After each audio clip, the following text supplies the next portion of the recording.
the Niger River, which forms the Sahara's southern boundary. We reach it 17 days after we enter the desert from the Ziz Valley.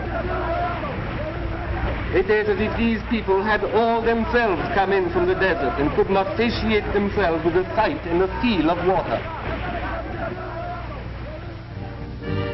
We make our way into the crowd towards the marketplace. All along the Niger River is a meeting place of the North and the South, a mixture of races, costumes, and tongues. The Negro from the South meets with the Arab of the North, the nomadic Keuls, Schleurs, Tuaregs of the desert. All sorts of wares and objects of odd shapes change hands in these markets. Now, doesn't he look like a tough guy from the desert and a shrewd bargainer? Did you notice the padlock in the lady's nose, placed there perhaps to keep her nose out of other people's business?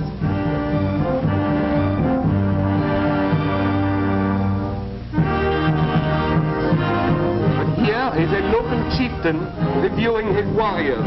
He took these men of his to France during the World War to fight for the French, and he wears the cross of the Legion of Honor on his desert robes.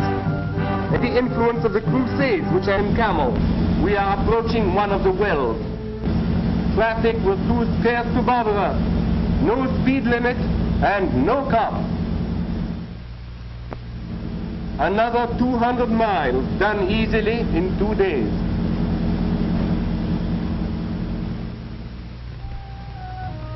We are now in a Tuareg stronghold, in a hugger. We are guests at the court of King Ephemeral. And then we drop. In the remote villages in the forest, life goes on as it has for centuries. After a few hours, our presence ceases to disturb, and we can watch the placid communal life of the village. The women are always at work. Here they are shelling beans, a staple of the local diet. The men do the hunting or the fishing. These people live almost entirely on frogs, or rather on tadpoles, which are caught in traps made of local reeds and vines. The traps are concealed among the reeds along the edge of the lake, and the unwary tadpoles blunder in. There is little of the excitement of the chase. The fisherman pulls his canoe along and picks up the trap. You and I could do it. But it takes a good deal of skill to steer the canoes on a straight course. The shape of the canoe is determined by the shape of the tree, and many canoes have a strong tendency to travel in circles. Outside every fisherman's hut, the day's catch is set to dry in the sun. Tadpoles hold all the vitamins in the world. The most powerful and good-looking fellows we saw in Africa were invariably men who lived on fish or tadpoles. These, well-dried and crisp, and an occasional full-grown frog will make a delectable meal. The barber shop is conveniently located on Main Street. A special study will be made of your profile to choose the style of hairdress which suits your type best. The hair is deposited in a neat little pile. This is Congo's own soapless shave. No brush, no lather, and the closest shave you ever had in your life.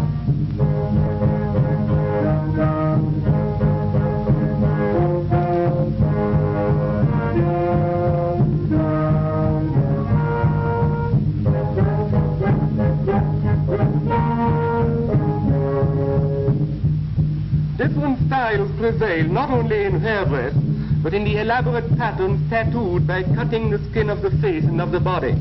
Many of these patterns are tribal in character and indicate the tribe and even the village of the owner of the tattooing. But there is room for a lot of individual fancy in the exercise of personal taste.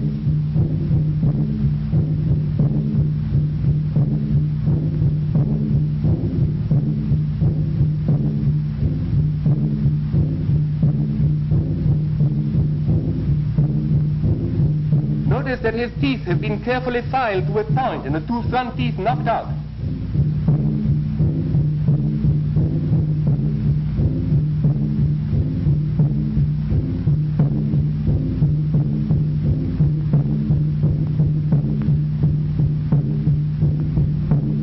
She was camera shy and strongly objected to our taking her pictures.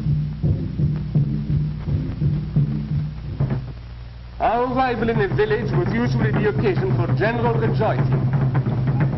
The drums would be quickly set up. Everyone would run into his hut and return with their most elaborate costumes.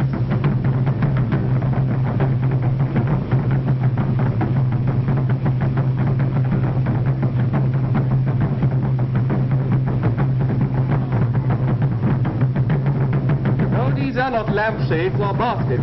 They are Negro hats woven from local fiber. The wearer of the masks personify the chimpanzees of the forest, and their grotesque evolutions are supposed to imitate those of the chimpanzees. Note the plate lip, the huge plug inserted in the upper lip.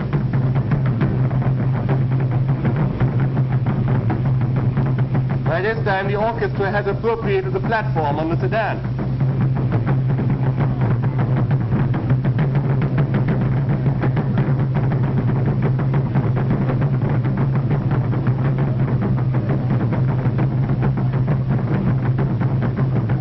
He is an individualist, breaking all tradition with this solo dance on his knees. At least one member of the audience thinks well of him.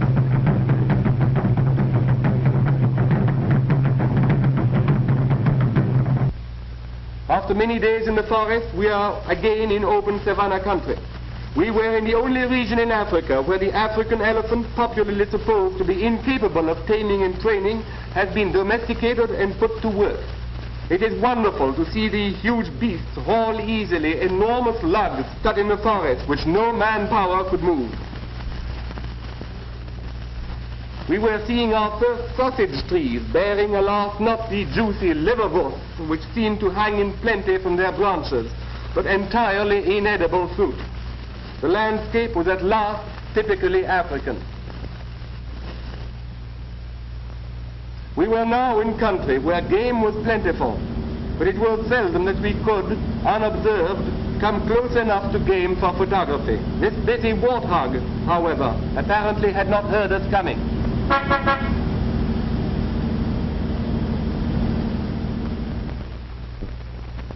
We reached the Dungu River, which we had planned to cross.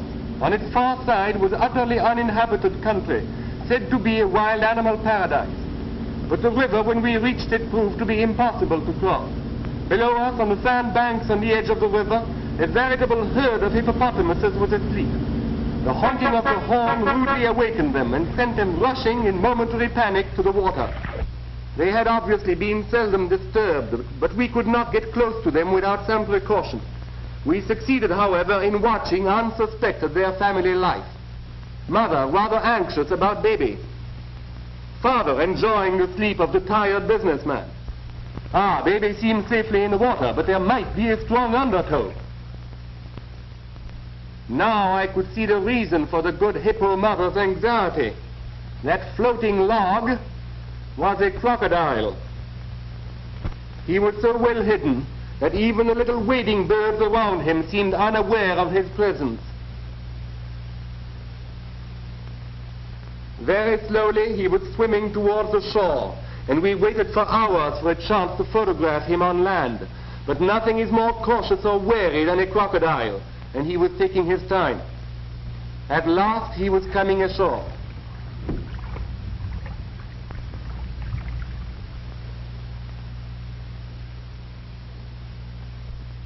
Even then, neither the wading bird nor the marabou had noticed him. But at the first click of the camera, he turned and splashed back into the river. And the marabou in turn took flight.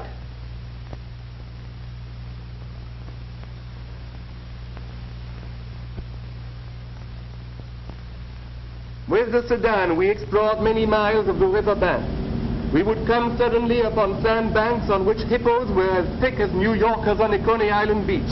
There must have been many thousands of hippo in that river.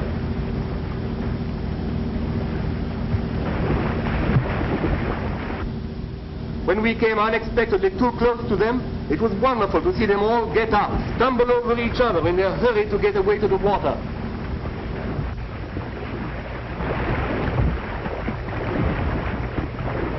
The water was often too shallow to hide them, and And there they would stand, nervously snorting, yawning, splashing water.